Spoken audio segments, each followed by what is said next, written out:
Hello, this is my presentation for Lab 3, and if you're watching this, that means that this worked because I was having technical difficulties, so anyway, welcome.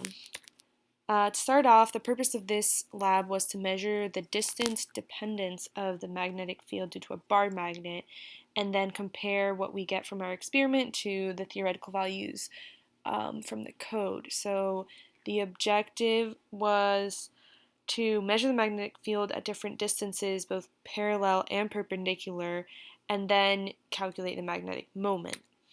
The fundamental principle is the Biot-Savart law, and also, so that helps us calculate the magnetic field, and then the superposition, meaning that we can add together the different fields, so from the Earth and the bar magnet, and then also magnetic fields can interfere, and they also fall off with distance. And the diagram to the right displays this general concept.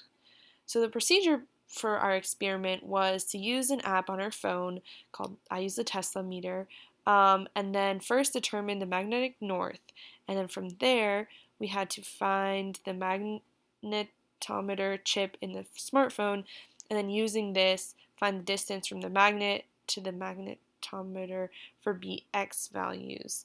And then we basically just did this a couple times to measure the magnitude of the magnetic field. So both like on the axis and off the axis, and you can see to the right how the two were set up.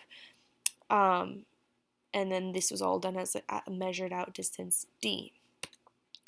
So after completing the experiment, I used the Excel sheet provided and graphed and plotted the results. So what you see here is the slope. There's an equation with the slope and the intercept, where it gives us that the n value is negative 2.8, and then the 13.05 is what I'll use in the next slide.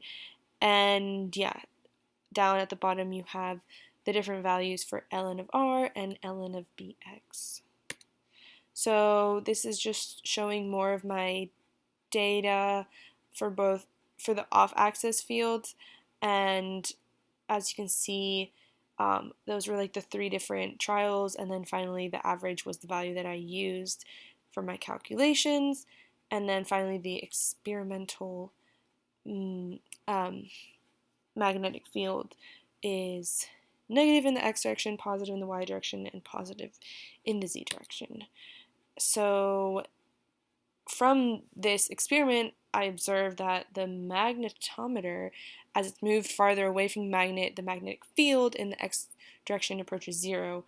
However, if it's moved closer, then the magnetic field in the x direction increases. So next, I calculated the magnetic field of the dipole and the bar magnet, and these equations were given to us. However, I had to manipulate them in order to find the values that I needed. So, as I said earlier, I used the equation from that graph to find that the slope was the value for n, and then solving for k, I found that k is equal to 1.359 times 10 to the negative 6. And then from there, I was also able to solve for mu. So using that equation for k, I found that mu is equal to 6.75. And so then we had to do it with the theoretical, which was the code. So to the left, you have some screenshots. That's my function for the dipole magnetic field, and then also how I set up the different observation locations, and then finally the results. That last screenshot is showing how the theoretical results are, and to the right you see the image with the arrows going parallel and on axis and perpendicular, and then also in the top right, that's the 45 degree. So finally, I realized that closer was stronger for the magnetic field, and then also that what I got was slightly different, but it was pretty close. So I would say overall the experiment is a good way to evaluate it. And then if I had oriented the thing differently and used a different angle, then it might not have been as accurate because yeah, it wouldn't have been following the Earth's magnetic field, and then that would have affected N, mu, and K.